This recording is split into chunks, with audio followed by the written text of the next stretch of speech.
di kediaman ownernya Tutuk Oncom Kang Asep Tasik.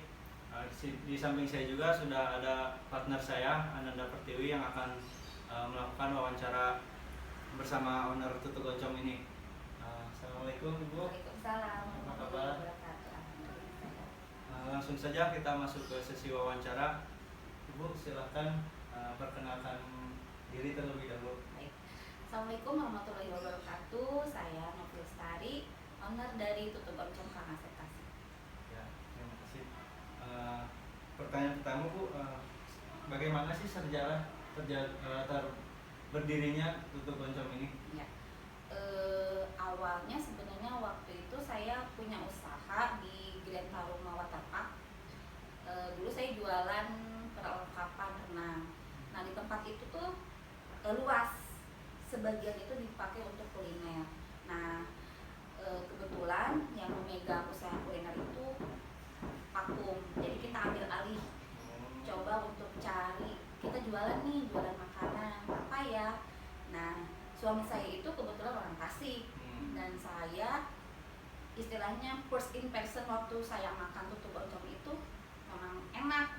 Dulu tuh di Tasik itu dijual oleh ibu-ibu, ya emak-emak gitu ya, kalau orang Sunda udah Parubaya.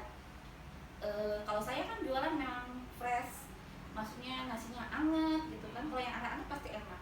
Nah itu tuh si emak-emak itu jualan tuh udah dibungkusin sama sama kertas, sama daun pisang, dalam keadaan masih udah dingin, tapi rasanya enak. Jadi saya standar untuk jualan tuh kuliner makanan walaupun sudah dingin, tapi masih taste-nya tuh enak gitu. Kebetulan di Kerawang ini saya belum nemuin Tutuk Oncom yang memang asli rasanya tuh seperti yang dijual di Tasik gitu. Nah dari situ kita mikir ya udahlah kita jualan Tutuk Oncom aja. Belum ada brandnya Tutuk Oncom Kang Asep Tasik, cuman si Tutuk Oncom itu masuk ke dalam salah satu list menunya aja gitu.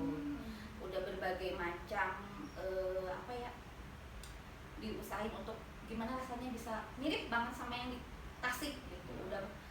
Udah dicoba, di trial terus. Nah ada tawaran di pasar bersih, dulu pernah ada food courtnya gitu, tapi harus jualan yang tidak sama dengan yang lain menunya. Akhirnya kita ambil udah Tutuk Oncom aja yang beda. Disitulah baru keluar brandnya Tutuk Oncom Kang Asep Tasik begitu. Kenapa Kang Asep Tasik? Karena suami saya walaupun namanya Hendrik gitu ya, keren, tapi di Tasik tuh dipanggilnya Asep gitu. Jadi ya udahlah ambil brand itu aja, Tutuk Oncom Kang Asep Tasik gitu. Karena Tasiknya diambil karena memang Tutuk Oncom kan khasnya dari Tasik. Asli Tasik berarti ya? Iya, asli Tasik. Dan setelah dicoba sama orang Tasik asli nih yang tinggal di Kerawang, menurut dia mereka tuh ya udah oke, katanya rasanya. Nah, jadi nggak usah jauh-jauh pulang ke Tasik untuk nyicipin Tutuk Oncom ada di Kerawang. Untuk tahun berdirinya sendiri Tahun 2019. 2019. Iya, udah hampir 4 tahun. Ada berapa cabang Bu? Nah untuk saat ini kita ada 2 cabang. Yang pertama itu di Galuh di Ruko City Walk, yang kedua itu di Ruko Grand Gria Kondang Asri di Kelari. Ya. Nah, kalau sudah punya cabang itu sudah pasti memerlukan karyawan gitu kan? Oh iya pasti. Sejauh ini sudah ada berapa karyawan gitu? Untuk sekarang karyawan itu semuanya ada 9 orang. 4 Dari orang di Galuh, 4 orang di Kelari, 1 orang chef utama gitu. Maksudnya chef yang untuk produk bahan bakunya, dari Tutuk Oncom, sambal, bumbu-bumbu itu semua dari satu chef, ya satu rasa. Saya sama nggak berbeda berarti Iya, antara cabang betul. sama pusat. Nah untuk di Tutuk Oncom sendiri, cara perekrutan karyawan itu referensinya dari mana Bu? Apakah dari saudara ibu di Iya. Tasik Iya. atau di mana? Karena usaha saya juga belum terlalu besar gitu, jadi untuk perekrutan itu sebagian besar rekomendasi dari karyawan sebelumnya. Awalnya nih ada karyawan 3 orang, kita nambah nih 1. Sebelum saya go public untuk menyiarkan bahwa saya butuh karyawan, saya lebih prefer lebih senengnya ya dari rekomendasi yang sudah kenal. Kalau saya belum bisa ngambil resiko tinggi untuk ngambil dari luar, karena kan kita nggak tahu. Harus benar-benar diteliti orangnya kayak gimana, karakternya gimana, kan kita nggak tahu. Kalau rekomendasi dari karyawan sebelumnya setidaknya ada tanggung jawab lah dari ya kan ya gitu. Sebagian besar seperti itu. Jadi ada saudara, ada temannya karyawan yang lama gitu. Sekarang nanya mengenai strategi pemasarannya itu bagaimana? Ya, untuk yang digaluh itu pada awalnya kita memang fokus di online. Jadi kita jual di marketplace seperti di GrabFood, GoFood, sama ShopeeFood. Nah, kita fokus di sana, kita genjarkan di promo. Jadi kerjasama sama PIC masing-masing marketplace-nya itu gimana nih caranya kita up omset saya. Jadi kita kerjasama gimana caranya biar dapat promo yang bagus. Kalau untuk dine in, untuk makan di tempat, pada awalnya dulu itu paling gratis teh manis, gratis minum teh manis. Tapi untuk yang dine in saya kurang banyak promo sih, lebih promo ke jaringan pertemanan saya, pertemanan suami saya. Ya banyak sih saya, karena kan anak sekolah dua-duanya, lingkungan sekolahnya kan beda-beda, jadi lingkungan pertemanannya juga beda. Jadi nyicip dari satu orang, secara tidak langsung orang itu menyiarkan kan, mengkampanyekan gitu, endorse gratis gitu buat saya, nyicip, oh enak. Nah, itu dari mulut ke mulut. Kalau makanan kan gitu ya, kuliner itu dari mulut ke mulut. Nah sekarang udah gencar nih di Kerawang, banyak food blogger gitu ya. Nah saya kemarin itu dan untuk yang Galuh sama Kelari udah menggunakan jasa endorsement dari Karawang Food Notes. Alhamdulillah sih bagus, kelihatan mulai dari followers di Instagram, para pembeli juga, oh ya tahunya dari sini, dari IG gitu. Jadi ada feedback ya? Iya, pasti ada feedback, alhamdulillah. Berarti promosi melalui media sosial juga? Iya betul, dari media sosial, tapi bantuan dari pihak ketiga. Karena kebetulan saya juga masih kekurangan tenaga ahli di bidang media gitu. Jadi saya minta bantuan ke pihak ketiga aja, ke food blogger ini. Kan 2 tahun belakangan ini tuh ada pandemi ya Bu? Ya. Bagaimana strategi yang dilakukan agar tutup oncom ini tuh terus bertahan? Ya. Pas masuk awal pandemi itu kita sempat vakum karena masih horor banget tuh ya yang namanya pandemi. Nah kita buka itu di setelah lebaran 2021 kita mulai buka, tetap dengan prokes. Waktu itu dine in saya belum nerima, jadi kita perkuat di online. Take away. Ya kalau maupun take away. Alhamdulillah di luar dugaan online-nya rame. Jadi bukannya mau ujung muntah kabur ya, tapi pandemi itu buat kami itu alhamdulillah tidak ada pengaruh, justru meningkatkan omset saya dan meningkatkan yang promo kita genjarkan. Oh ini gratis ini atau gratis ongkir. Orang-orang kan pada mager, gak mau keluar kalau pandemi. Yang tadinya gak mau nyicip apa sih tutup oncom itu, nasi cikur tuh kayak gimana, lumayan nih promo, ya udah cobain aja. Menurut saya seperti itu, karena setelah pandemi itu memang omset saya lumayan, peningkatannya, grafiknya bagus dibanding sebelum pandemi. Iya, dibanding sebelum pandemi itu jauh. Tapi tetap tidak mengadakan makan di tempat berarti ya Bu? Ya untuk beberapa bulan tuh pokoknya kita ngikutin aturan pemerintah aja. Ada istilah PPKM kan, level berapa, nah kita ngikutin aja. Itu berarti akibat dari pemasaran online ya Bu ya? Iya. Kan sekarang juga orang pada main HP, jadi akan lebih cepat ya diketahuinya. Kemudian aspek legalitas atau surat izin yang dimiliki apakah sudah ada? Iya. Yang pertama itu surat izin usaha dari pemerintah desa, dan yang kedua itu NIB. Kebetulan saya mendapatkan NIB itu berbarengan dengan peluncuran yang diadakan oleh diresmikan oleh langsung Menteri BUMN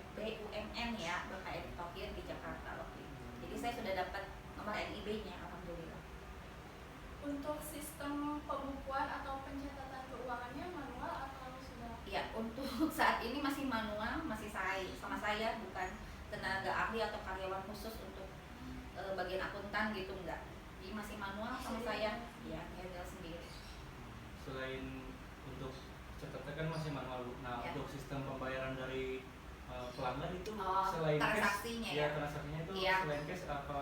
bisa Ada media cash, lain? ada e-wallet, saya terima, transfer, bisa. Jadi semua transaksi online saya bisa terima. Biasanya kalau transaksi e-wallet itu barcode ya Bu ya? Iya, ada barcode tersedia. Shopee Pay kan, Oppo, Dana kayak gitu ada tersedia di di outlet kami. Untuk kan ada kasir gitu ya Bu, Iya. itu khusus atau menyatu sama karyawan yang lain job desk-nya? Ya, sebenarnya job desk setiap karyawan tuh punya job desk-nya masing-masing. Untuk di istilah institusional ya kondisional kita bagaimana keadaan di outlet kita gitu. Ada job desk-nya masing-masing, ada bagian packing, ada bagian kasir, ada bagian masak gitu. Tapi kalau ada suatu hal yang urgent, ya si kasir bisa bantuin ke packing, si kasir bisa bantuin bikin minuman gitu. Jadi kondisional, ya kita sebutnya work team aja. Nah, kata Ibu kan Tutu Oncom ini sudah ada 2 outlet ya Bu? Iya ya? betul. Nah, kalau boleh tahu nih Bu, berapa sih kira-kira omset dari Iya. usaha ini? Oke.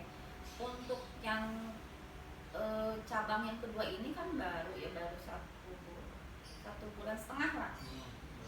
Alhamdulillah yang cabang kedua ini terbantu karena banyak orang yang sudah mengetahui yang di Galuh. Jadi rata-rata si customer yang datang, oh ini perasaan sama ya bannernya, oh perasaan pernah baca brandnya gitu. Ini yang di Galuh bukan ya. Terus perasaan saya pernah pesan di Grab, di GoFood. Nah itu kelebihan di cabang yang kedua ini. Jadi untuk omset alhamdulillah untuk yang cabang kedua pun sudah mulai langsung naik gitu ya di luar ekspektasi kita gitu. Untuk yang di Galuh itu omsetnya itu per hari, per bulan, per minggu,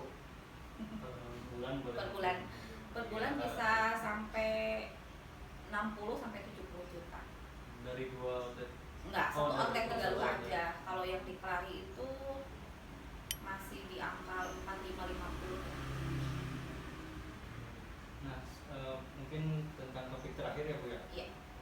Ini kan Tutu Oncom ini istilahnya usaha tempat makan ya Bu ya? Iya. Sudah pasti itu tentang manajemen persediaan itu ada stokis istilahnya. Nah, Iya. untuk di TO sendiri itu Ibu belanja bahan baku itu per hari, per minggu atau per bulan? Ya, untuk bahan seperti tahu, tempe, ayam itu per hari. Per hari. Ya, nggak mungkin kan satu per Iya. minggu itu per hari. Untuk tepung yang kering-kering, tepung bumbu itu per minggu. Nah, untuk yang per bulan itu nggak sampai per bulan sih, 3 minggu atau 2 minggu bagaimana penjualan kita itu di packing lunchbox itu. Iya. Nah itu bisa 3 mingguan kita pesannya per 3 minggu gitu. 3 minggu. Rata-rata sih harian dan mingguan. Rata-rata minggu. Iya, saya sampai lupa pertanyaan harusnya yang ini yang dipertanyakan itu menu di Tutu Oncom tuh lauknya apa aja Bu? Oh ya, di Tutu Oncom itu kita ada 4 variasi nasi. Ya. Nasi tutu oncom, nasi cikur, nasi liwet, dan nasi putih. Itu pilihan varian nasinya. Kalau untuk lauknya itu ada di ayam, ikan nila atau mujair, lele, telur sama asin. Ya, nanti pelengkapnya ada kangkung, mendoan seperti itu, dan minuman-minuman lain. Yang paling best seller itu yang mana? Tutu oncom ayam. Tutu ayam, ya. Oke Bu, terima kasih. Nah, satu lagi Bu, saya sebagai mahasiswa meminta saran ke Ibu. Dengan Ibu sudah menjalani usaha yang lebih dari 3 tahun ya, udah lebih dari 3 tahun. Motivasi Ibu tuh tetap, atau mungkin pesan buat kami mahasiswa supaya nanti setelah lulus tidak selalu bekerja di usaha Iya. atau membuka usaha sendiri Iya. gitu. Untuk buka usaha atau bisnis apapun, yang pertama itu selain modal ya, Iya. karena kita kan kalau usaha itu modal. Yang pertama modal, yang kedua tuh mental. mentalnya gimana. Yang namanya jualan itu ada kalanya sepi. Nah itu mental kita yang diuji. Kita mau lanjut atau stop karena sepi itu. Itu. Jadi satu, mentalnya harus diperkuat, dan keyakinan ini gimana nih ke depannya. Sepinya tuh kita harus tahu batasnya. Kalau sepinya seminggu itu kan berarti nggak wajar gitu. Jadi bisnis itu kita mulai saja, berani memulai. Karena kalau kita tidak memulai, hanya di angan-angan saja, kapan kita bisa mencoba. Saya pun di sini kan bisnis, orang lain cuma lihat wah hebat nih tutup oncom mudah itu. Sebelumnya kan saya udah beberapa kali bisnis yang saya lalui gitu, dari mulai baju, memang passion saya itu di fashion gitu ya sebenarnya, tapi akhirnya terjunnya di kuliner kan itu melalui perjalanan. Nah untuk pemula bisnis apapun mulai saja. Jadi ketika stop atau saya udah nyerah nih nggak bisa, ya udah stop. Tapi bukan berarti untuk kita stop di bisnis yang pertama, bukan berarti kita stop untuk yang memulai yang baru lagi. Terus jalani yang namanya bisnis. Kalau kita udah dapat nih bisnis yang kelihatannya wah bagus nih omsetnya, nah disitu nanti peluang-peluang yang lain akan muncul. Jadi untuk yang pemula harus berani mengambil resiko, berani nekat lah istilahnya. Tapi nekatnya logisnya tetap jalan, logikanya tetap jalan. Jangan nekat kita habisin semua aset kita, ya tetap ya. Cara matang juga berarti. Betul. Sering ngobrol sama orang-orang yang memang berkecimpung dalam bisnis itu. Jadi kita tuh belajar memang ke yang ahlinya, jangan curhat ke teman-teman yang nggak ngerti, yang malah mendownkan kita gitu, menjatuhkan semangat kita. Jadi kalau lagi usaha kuliner, ngobrolnya sama yang punya kuliner juga, jadi kan nyambung. Ada sepinya, yang namanya jualan tuh sepi hari ini, keganti ini sama besoknya yang rame. Maaf Bu, ada pertanyaan yang tertinggal. Iya. Kan namanya bisnis itu pasti bakal ada kendala atau hambatan. Kemudian misalnya dari pesaing itu bagaimana Bu? Iya. Dari mulai pesaing itu saya pernah ngalamin menu saya tuh dijiplak habis-habisan. Karena memang saya nggak pakai watermark. Foto. Saya nemuin di grup Facebook tuh, grup satu perumahan. Ini kan foto saya gitu. Saya biarin aja. Udah abaikan. Teman-teman ada yang komen, "Itu perasaan fotonya tutup oncom Kang Asep deh." Oh iya betul. Itu kesalahan saya, tidak pakai watermark. Ya. Terus ada lagi yang bannernya sama merah, menunya sama. Tapi saya punya keyakinan karena mereka nggak tahu rahasia saya. Saya tuh oncomnya asli dari Tasik. Mau mati-matian bikin oncom yang oncomnya Karawang, kalau pengen sama tesnya dengan tutup oncom yang asli Tasik tuh nggak akan dapet. Jadi gimana sih cara menghadapi pesaing? Dongkol, kesel. Tapi kembali lagi, walaupun kita bisnis tetap secara spiritual agama kita kan harus dibawa ya. Kita hidup juga bukan hanya duniawi aja.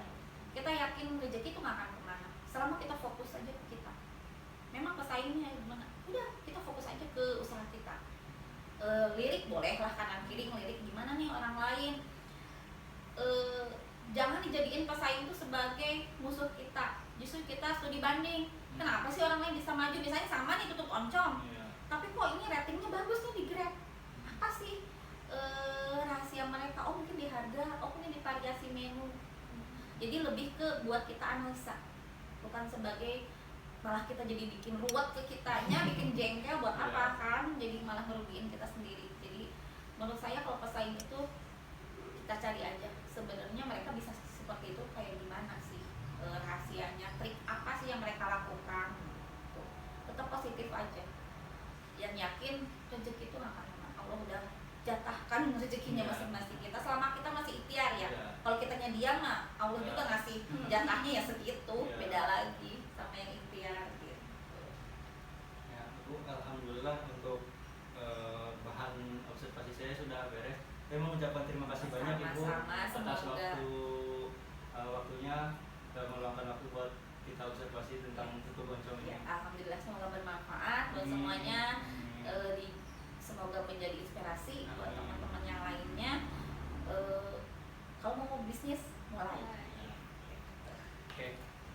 Itu mungkin bagian dari wawancara bersama pemilik tutuk oncom. Buat kalian yang ingin merasakan tutuk oncom asli dari Tasik, bisa datang ke tutuk oncom Kang Asep Tasik yang lokasinya di mana, Bun? Di Galuh. Di Ruko Galuh Walk City, Walk. dan juga cabang satu laginya di Kelari, Ruko Gria Kondang Asri. Sekian dari saya, semoga bisa bermanfaat. Terima kasih. Assalamualaikum warahmatullahi wabarakatuh. Assalamualaikum warahmatullahi wabarakatuh. Kembali lagi bersama saya Haidar Ali. Di sini saya akan mereview kembali hasil wawancara bersama owner UMKM Tutuk Oncom Kang Asep Tasik. Langsung saja kepada pembahasan yang pertama, yaitu tentang profil dan sejarah berdirinya UMKM Tutuk Oncom Kang Asep Tasik. Tutuk Oncom Kang Asep Tasik berdiri pada tahun 2019 yang didirikan oleh seorang wanita bernama Ibu Novi Lestari. Sejarah berdirinya Tutuk Oncom Kang Asep Tasik ini bermula ketika beliau dan sang suami pulang kampung ke kampung halamannya di Tasikmalaya. Beliau membeli sebuah nasi yang dicampur dengan oncom dengan cara ditutup, kemudian dihidangkan dengan lauk dan juga lalapan yang lainnya. Sejak saat itu Ibu Novi ini menyukai nasi tutuk oncom. Setiap kali pulang kampung ke kampung halaman sang suami, beliau selalu membeli nasi tutuk oncom ini. Kemudian terbesit dalam pikiran Ibu Novi ini untuk membuka usaha di Karawang, tempat di mana sang suami bekerja. Karena Ibu Novi ini melihat peluang bisnis untuk menjual nasi tutuk oncom tersebut, karena menurut penuturan beliau, nasi tutuk oncom ini belum banyak penjual yang menjual nasi tutuk oncom, sehingga semakin memotivasi Ibu Novi ini untuk membuka usaha nasi tutuk oncom ini. Sehingga terciptalah sebuah usaha yang bernama Tutuk Oncom Kang Asep Tasik, yang dimana kalimat Kang Asep Tasik ini berasal dari nama sang suami bernama Kang Asep, yang juga kebetulan beliau ini berasal dari Tasik. Kemudian terciptalah brand usaha dari Ibu Novi Lestari ini bernama Tutuk Oncom Kang Asep Tasik. Menu andalan dari usaha tempat makan Tutuk Oncom Kang Asep Tasik ini adalah, menurut penuturan sang pemilik, menu andalan di sini adalah nasi tutuk oncom dibarengi dengan lauk ayam dan juga lalapan yang lainnya. Akan tetapi di Tutuk Oncom Kang Asep Tasik ini mempunyai banyak pilihan menu, diantaranya berbagai jenis ikan dan juga sayur-sayuran seperti kangkung, bayam, dan juga yang lain-lain. Pembahasan selanjutnya yaitu tentang keputusan manajerial dalam bidang sumber daya manusia. Saat ini Tutuk Oncom Kang Asep Tasik memiliki 2 cabang dengan jumlah karyawan total sebanyak 9 karyawan. Keputusan manajerial dalam bidang sumber daya manusia ini terletak pada cara perekrutan karyawannya, yang dimana manajemen Tutuk Oncom Kang Asep Tasik melakukan perekrutan secara eksternal, yang berarti karyawannya berasal dari luar atau bukan dari anggota keluarga atau saudara dari pemilik usaha Tutuk Oncom Kang Asep Tasik ini. Akan tetapi walaupun merekrut secara eksternal, dari 9 karyawan yang ada saat ini, 5 diantaranya hasil dari teman atau saudara yang dari karyawan yang pertama bekerja, atau yang sering kita bilang saat ini adalah dari referensi. Untuk mengenai job desk atau pembagian tugas, nah setiap karyawan itu sebenarnya mempunyai job desk-nya masing-masing, akan tetapi disesuaikan dengan kondisi kerja. Nah, jika ada sesuatu yang urgent, maka pegawai tersebut harus saling membantu dan membackup satu sama lain. Hal itu disebut dengan work team. Sistem pencatatan keuangan, nah masih menggunakan manual karena belum adanya tenaga kerja khusus akunting di bidang keuangan. Nah, pencatatannya itu masih dihandle oleh ownernya sendiri. Akan tetapi untuk pencatatan penjualannya itu sudah menggunakan komputer. Keputusan manajerial dalam bidang keuangan lainnya adalah terletak pada cara transaksi pembayaran antara penjual dan juga pelanggan.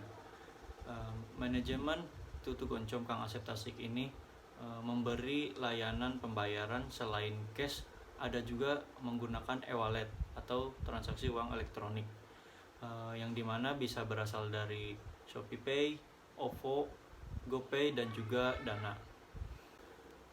Dengan banyaknya menu atau varian pilihan menu yang diceritakan di awal, tentu membuka peluang meraup omset yang tinggi. Dan saat ini di Tutug Oncom Kang Asep Tasik ini sudah mencapai omset sebanyak 50-60 juta per bulan untuk outlet yang pertama. Kemudian dari cabang yang satunya lagi, menurut penuturan sang pemilik bisa mencapai 25-30 juta per bulan. Yang pertama mengenai strategi pemasaran. Mereka fokus pada pemasaran online dengan menggunakan marketplace seperti GoFood, GrabFood, dan ShopeeFood, dan menggencarkan promo kerjasama dengan PIC agar mendapatkan promo yang bagus, yang dimana promo itu dapat menarik konsumen untuk membeli produk tersebut. Nah, mengenai pemasaran offline-nya, pada awalnya untuk dine-in itu gratis es teh manis. Akan tetapi mereka tidak gencar menggunakan promo pada offline tersebut. Nah, mereka itu lebih menggunakan jaringan pertemanan dengan dari mulut ke mulut. Nah, kemudian mereka pun pernah menggunakan jasa endorsement dari Karawang Food Notes. Kemudian hasil dari promosi menggunakan endorsement media sosial tersebut, nah, mendapatkan feedback yang baik dengan jumlah followers meningkat, like meningkat, dan penjualan pun meningkat. Strategi yang dilakukan selama pandemi. Pada awal pandemi, Tutug Oncom Kang Asep Tasik sempat vakum dan buka kembali setelah Lebaran tahun 2021. Tentunya dengan protokol kesehatan dan sesuai dengan anjuran pemerintah, yaitu tidak menerima dine-in atau makan di tempat. Akan tetapi di luar dugaan, justru omset malah meningkat karena dengan menggencarkan promo di marketplace. Jadi penjualan tetap meningkat karena menggunakan media sosial atau menggunakan marketplace promonya.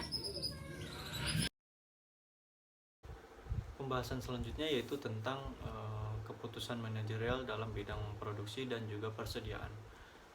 Menurut penuturan sang pemilik, manajemen Tutug Oncom Kang Asep Tasik ini melakukan 3 jenis persediaan. Yang pertama itu persediaan untuk 1 hari, kemudian persediaan untuk 1 minggu, dan juga terakhir persediaan untuk 1 bulan. Yang dimana persediaan untuk 1 hari ini berbelanja seperti untuk ayam, tahu, tempe, dan juga sayur-sayuran. Kemudian untuk persediaan dalam 1 minggunya itu lebih ke bumbu dan juga rempah-rempah untuk membuat menu di usaha Tutug Oncom ini. Kemudian untuk persediaan 1 bulan, menurut penuturan sang pemilik itu lebih ke stok dalam minum-minuman, entah itu air mineral ataupun minuman-minuman berasa yang ada di menu Tutug Oncom Kang Asep Tasik ini. Aspek legalitas yang dimiliki oleh Tutug Oncom Kang Asep Tasik. Yang pertama yaitu sudah memiliki surat izin usaha dari pemerintah desa. Nah, yang terpenting yaitu sudah memiliki nomor NIB.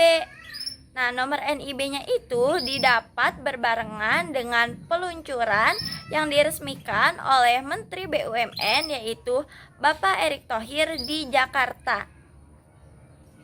Kendala dan hambatan dalam berbisnis. Contohnya adalah pesaing. Tutuk oncom Kang Asep Tasik ini menunya pernah dijiplak dan difoto sama persis. Bannernya pun sama pernah dijiplak karena tidak menggunakan watermark. Nah, maka dari itu hak cipta itu sangat penting.